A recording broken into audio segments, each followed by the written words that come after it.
Porečka gradska sportska dvorana Žatika bila je mjesto održavanja županijskog prvenstva osnovnih škola u futsalu koje je organizirao Školski športski savez Istarske županije.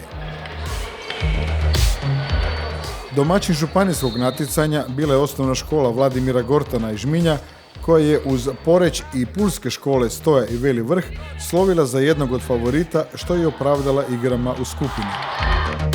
Očekivanja su bila među prva tri, moramo biti realni, imamo jako dobru kvalitetnu ekipu, grupa je solidna, moramo reći da ipak na završnici državnog županijskog natjecanja u malom nogometu dolazi 8 najboljih ekipa iz cijele Istre, tako da sa svakima podjednako moramo igrati, svake ekipe su teške. Ne.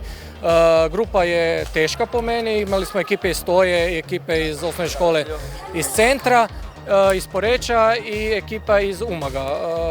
Sad na kraju zbog gole razlike vjerojatno smo i zauzeli prvo mjesto. A u finalu ćemo vidjeti. Mislim da ćemo odigrati protiv Velog Vrha iz Pule koja je jedna kvalitetna i dobra ekipa i šanse su podjednake. Sustav dolaska na županijsko prvenstvo je poznat. Kroz općinska i gradska natjecanja u Poreč su stigli doista najbolji. Održana su gradska i općinska natjecanja tijekom listopada, studenog i prosinca u 8 skupina. Prijave su poslale sve škole pobjednice općinskih i gradskih natjecanja.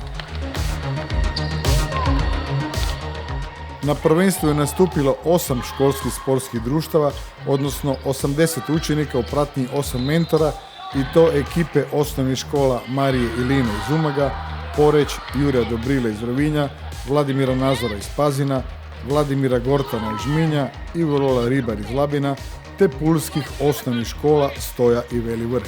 Nažalost, ove školske godine smo prilično slaba ekipa i došli smo sa, nažalost, minimalnim očekivanjima. Mislim, djeci to nisam rekao, ali tako je stanje da ove godine imamo slabu generaciju.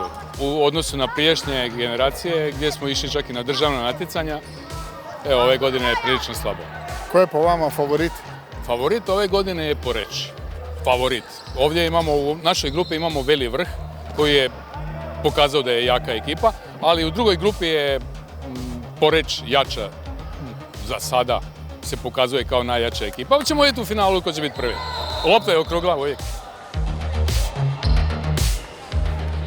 Mi smo odigrali svoje 3 utakmice, sad treba vidjeti ishod utakmice Pule i Umaga.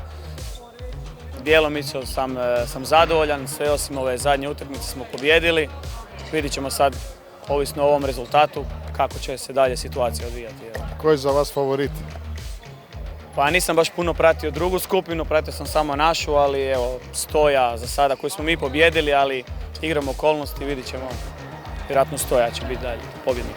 U prvom dijelu natjecanja ekipe su bile podijeljene u 2 skupine s po 4 momčadi. Igralo se bod sustav, svatko sa svakim.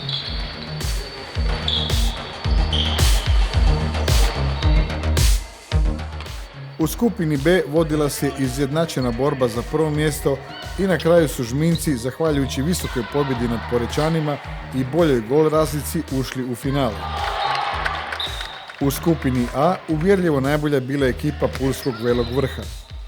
Nakon odigranih 12 utakmica, pobjednici skupina igrali su za prvo mjesto, a drugo plasirani za treće. Kvaliteta turnira je jako dobra, igrači moji su sad dobili 2, tako da sam jako zadovoljan. Sad predviđate do kraja? Pa predviđam da će biti gostova u finalu sa Žminjom, ako se ne varam, iz druge skupine, ali nadam se pobjede. Prošle godine su bili drugi na polu završnici, tako da nadam se da će proći do državnog.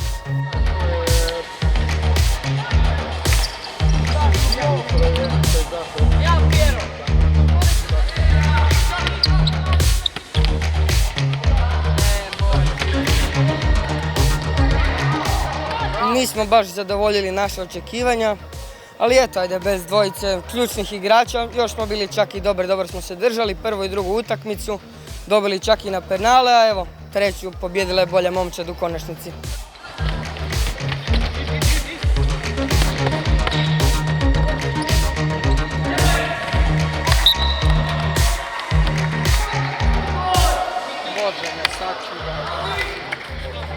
U susretu za treće mjesto Stoja od početka povela i uvjerljivo bila bolja od Rovinja te na kraju slavila 4:1.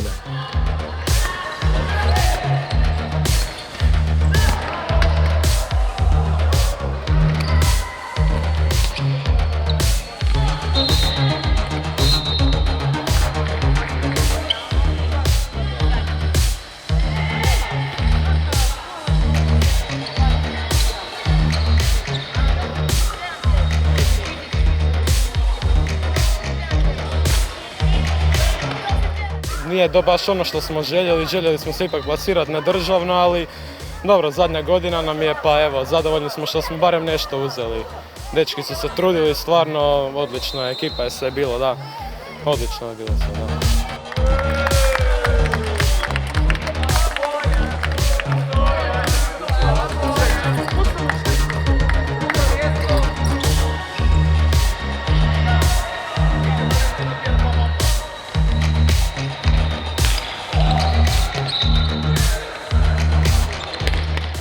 Zadovoljan sam, lijepa organizacija turnira.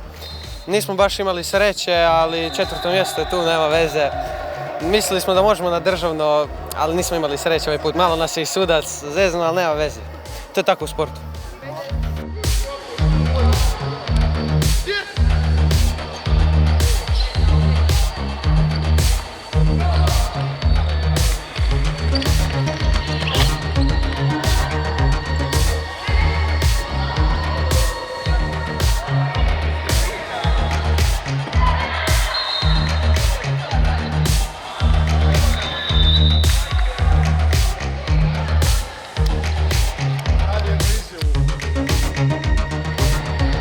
U susretu za prvo mjesto gledali smo igru mačke i miša.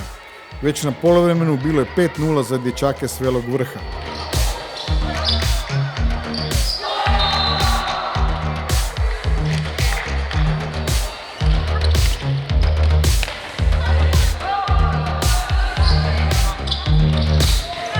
Kvalitetniji Veli Vrh je napunio mrežu ekipe iz Žminja, deklasiravši je na kraju 9:1.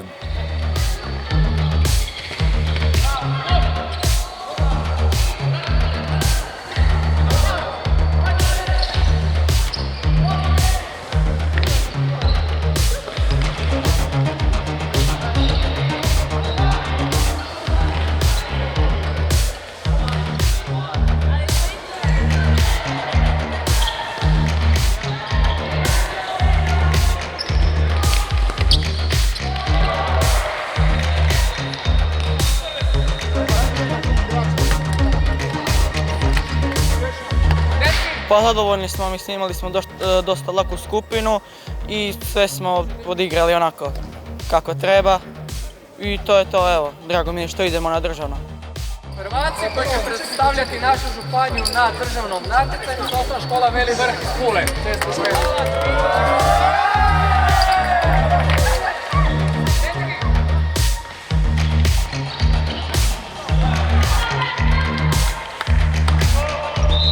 Pa igrali smo dobro, samo zadnju utakmicu smo kiksali i to je sve uglavnom.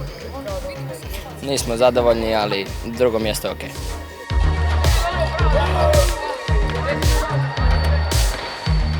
Pobjednik županijskog natjecanja, Osnovna škola Veli Vrh, ostvarila je plasman na državno prvenstvo školskih sportskih društava Republike Hrvatske, koji će se u kategoriji dječaka održati 28., 29. i 30. travnja u Poreču.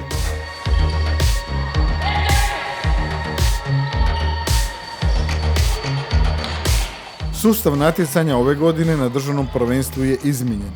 Pravo nastupa na državnom prvenstvu imaju pobjednici županijskih natjecanja. Na državnom prvenstvu nastupiti će 24 ekipe sa 240 dječaka. U prvom dijelu natjecanja ekipe će biti podijeljene u 8 skupina s po 3 momčadi, a igrat će se bod sustav. Ždrijebom je određena skupina F u kojoj će nastupiti pobjednici Splitsko-dalmatinske, Virovitičko-podravske i Istarske županije. U drugi dio prvenstva ulaze prvo plasirane ekipe skupina, a igrat će se kup sustav.